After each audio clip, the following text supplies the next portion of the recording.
اونٹ اور ایک لومڑ بہترین دوست تھے۔ اونٹ کا نام تھا لمبو اور لومڑ کا نام تھا چھوٹو۔ وہ دونوں ایک گاؤں میں خوبصورت دریا کے کنارے رہتے تھے۔ اپنے قد میں اتنے فرق کے باوجود دونوں دن بھر کھیلتے رہتے تھے اور شرارتیں کرتے رہتے تھے۔ دریا کے دوسرے کنارے والے گاؤں میں گنے کے کھیت تھے۔ چھوٹو کو گنے بہت پسند تھے اور وہ گنے کھانا بھی چاہتا تھا، لیکن اس کو سمجھ نہیں آتا تھا کہ دریا کے دوسرے کنارے پر کیسے پہنچے، کیونکہ وہ تیر کے تو نہیں جا سکتا تھا۔ وہ اس بات پر سوچتا رہا۔ آخر کار ایک دن چھوٹو کو ایک خیال آیا کہ گنوں کو حاصل کرنے کے لیے کیا طریقہ کار اختیار کیا جا سکتا ہے۔ وہ جا کر لمبو سے کہنے لگا، ارے لمبو، میں نے سنا ہے کہ گنے بہت لذیذ ہوتے ہیں۔ اس طرح کرتے ہیں کہ خاموشی سے دریا کو پار کر کے دوسری طرف چلتے ہیں اور گنے کھا کر واپس آ جائیں گے۔ تم مجھے اپنے اوپر بٹھا لینا اور ہم دریا پار کر لیں گے۔ لمبو اونٹ نے پریشان ہو کر پوچھا، اگر گاؤں والوں نے ہمیں دیکھ لیا اور پھر مارا پیٹا تو؟ چھوٹو یعنی لومڑ نے پرجوش لہجے میں کہا، تم فکر نہ کرو، میں تمہاری مدد کروں گا، بس تم دریا پار کرنے میں میری مدد کر دو۔ لمبو اونٹ اس بات پر بہت خوش تو نہیں تھا، لیکن وہ راضی ہو گیا۔ آخر کار دوست کی فرمائش بھی تو پوری کرنی تھی نا۔ اس رات لمبو نے چھوٹو کو اپنی پیٹھ پر بٹھا کر دریا پار کر لیا اور دریا کی دوسری طرف والے گاؤں میں گنے کے کھیتوں میں پہنچ گئے اور وہاں پہنچ کر لذیذ گنے چبانے لگے۔ جلد ہی ان کے پیٹ بھر گئے۔ جب دل بھر کر کھا چکے تو چھوٹو نے کہا، آج تو میں بہت خوش ہوں، اور جب میں خوش ہوتا ہوں تو میرا دل چاہتا ہے کہ میں گانا گاؤں۔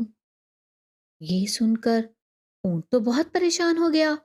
اس نے سوچا کہ اگر چھوٹو نے آواز نکالی تو گاؤں والے جاگ جائیں گے اور ہمیں دیکھ کر بہت ماریں گے۔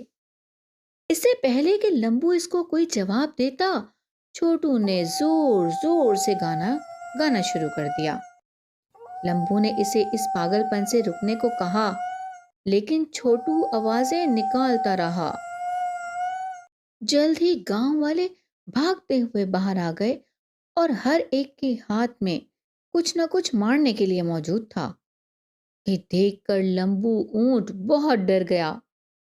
اب اس نے ادھر ادھر دیکھا، لیکن چھوٹو کہیں نظر نہیں آیا، کیونکہ وہ تو گاؤں والوں کو دیکھ کر پہلے ہی ایک جھاڑی کے پیچھے چھپ گیا تھا اور لمبو بیچارہ اکیلا پھنس گیا۔ گاؤں والوں نے لمبو اونٹ کو خوب مارا۔ جب گاؤں والے واپس چلے گئے تو چھوٹو باہر آ گیا اور بجائے اس کے کہ اپنے دوست لمبو سے افسوس کرتا، الٹا اس نے لمبو کا مذاق اڑانا شروع کر دیا۔ کہنے لگا، دیکھو تم تو اتنے لمبے ہو اور اس وجہ سے تم کہیں چھپ بھی نہیں سکے۔ لمبو اونٹ کو بہت غصہ آیا اور اس نے سوچا کہ اس خود غرض لومڑ کو سبق سکھانا چاہیے۔ آخر کار لمبو اور چھوٹو اپنے گاؤں واپس جانے کے لیے نکل پڑے اور واپس جانے کے لیے انہیں دریا کو دوبارہ پار کرنا تھا۔ چھوٹو لمبو کی پیٹھ پر بیٹھ گیا۔